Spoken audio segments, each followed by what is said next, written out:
Hello guys, hello. This is for Aries. Aries, welcome dito sa aking channel, Kapalaran 888. Welcome. Alamin natin Aries kung anong message ang kailangan mong marinig. So this is for the next 6 months. From July to December. So shortcut lang to. Hint lang siya para, diba, mayroon tayong mga monthly reading. So, ngayon, titingnan lang natin kung anong advice ang kailangan mong marinig. Jackal, truth, authenticity, pagiging totoo. Oh. Sinasabi ng bara sa'yo dito, this is 88. 88. Tingnan mo, 448, 17 is 8. Diba? So, 88 siya guys. This is strength. Yung pagiging malakas mo daw, or magiging malakas ka kung magiging totoo ka sa sarili mo. Kung magiging authentic ka sa sarili mo, sa ibang tao, especially sa sarili mo. Okay? So, sa ano na to, sa 6 months na to, importante na maging totoo ka sa nararamdaman mo, importante na totoo ka sa mga plano mo or sa ibang tao. Alright.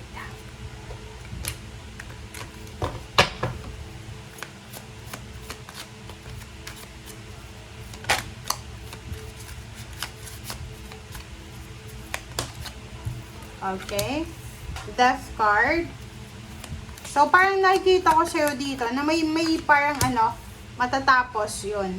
So, sa nakikita ko sa'yo dito, Aries, kung ano man yan ang hinihintay mo, if you're waiting for a lump sum of money, payments, payouts, bonuses, promotion, recognition, awards, rewards, inheritance, panalo, sinasabi ng bara sa'yo dito na posibleng hindi yan dumating.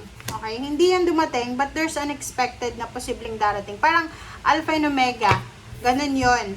Halimbawa, if you're expecting something, hindi siya darating kung ano yung ini-expect mo kasi iba yung darating sa'yo. Okay? So, High Priestess and King of Pentacles. Pero, ang sinasabi ng bara sa'yo, huwag kang mag-alala. Kasi, like for example ngayon, kung nag-aantay ka ng promotion, salary increase, tapos hindi ka na-promote, okay lang daw yun kasi yung future mo naman sa finances ay maganda, stable. So, sinasabi ng barahan na maraming pera ang posibleng papasok sa buhay mo sa susunod na mga taon or sa future siya. Nakikita ko rin sa iyo dito na isang good news, isang information na exciting, motivating na posibleng darating sa iyo na yun nga, transformation yan. Okay, there's a transformation na mangyayari sa buhay mo talaga. Magbabago. There's a change. Like change of address, change of job, change of schedule, change of mindset, change of plans. Parang ganun. Alright? Okay. Okay, death card. So, sinasabi ng baraha din sa'yo dito na okay lang, like for example na yung hinihintay mo ay hindi dumating or kung ano man na expectation mo sa buhay mo ay hindi dumating kasi okay lang yon. Still you are supported, guided, and protected ng mga taong talagang nagmamahal sa'yo. Diba? Ganun lang yon. So, sa nakikita ko sa'yo dito, possible na meron din, yung warning lang dito is you need to be careful kasi pwedeng may mga relationship na maghihiwalay within the next 6 months. Mayroong mga relationship na matatapos. Okay? Like may mga financial help na posibleng matapos. Okay? 7 of Pentacles, 6 of Cups. Sa nakikita ko sa'yo dito, posibleng magbabalik ka sa dati mong trabaho. I hope na legal yung trabaho na yan ha. Kasi sa nakikita ko wala kang choice eh. Parang maiisip mo na ay wala akong choice. Ito lang yung choice ko. So babalik ako sa dati kong company or dati kong business.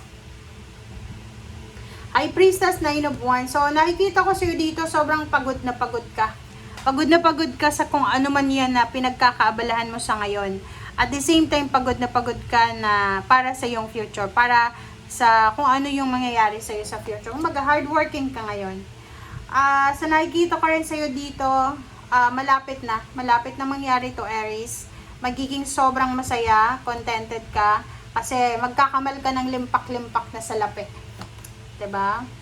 Okay, 4 of Cups and Ace of Swords. So, nakikita ko sa'yo dito, kung ano man ang balita, good news na darating sa'yo na pwedeng magdala ng kaligayahan, eto din yung balita na magbibigay sa'yo ng kalma. Kakalma ka kasi may sagot na sa mga financial or emotional issues mo or problems mo.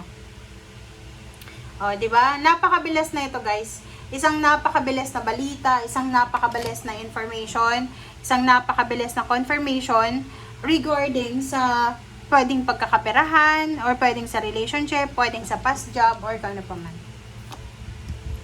Okay, Page of Cups. So, sinasabi ng baraha kung if you're looking for a future love life, sabi ng baraha, nasa tama kang direction kasi there's a parang incoming love life sa buhay mo. Okay? May love life na magsisimula sa buhay mo, pero hindi pa siya sa ngayon. Okay? Sabi ko na diba? Maraming magsisimula sa'yo. It's either lilipat ka ng bahay, may mga healthy options ka, healthy lifestyle options, choices, bagong love life, bagong location. Okay? So, sa nakikita ko sa'yo dito, yun, may mga hiwalayan and bagong relationship na madidevelop. Okay?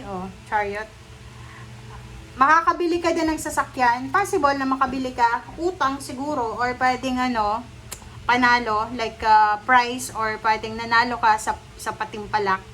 Pwede din na mag-travel ka. Okay? Maybe you're traveling, maybe you're relocating. Maybe yung freedom na minamanifest mo, na tinatrabaho mo, ay posibleng mapasayo na. Okay, High Priestess, this is all about your future. So, forward movement ka na. Sinasabi ng baraha sa'yo dito, Aries, na there's a hidden financial new beginnings. There's a hidden financial blessings ang posibleng darating sa'yo. So, you need to prepare yourself para dyan. Okay?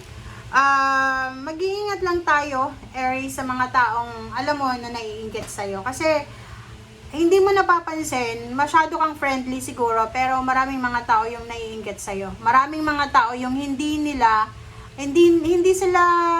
parang hindi sila masaya na you are, successful, you are happy, parang ganon, or you have something na wala sila. So, yun ang nakikita natin dito. So, you need to be careful, ha. Another is, sabi ng baraha sa'yo, mag-iingat ka talaga. Kasi kung sino pa yan na pinagkakatiwalaan mo, Aries, possible na i-backstab ka within the next 6 months. Pwede kang itatwa, pwede kang traidorin. So, you need to be careful. And sa ilalim mo dito sa Emperor, you should be an Emperor. Okay? Dapat mas strong ka sa dating mong aura. So, you need to be strong, you need to be courageous, you need to fight for what is right, you need to fight for your happiness, your success. Okay? Thank you. Bye!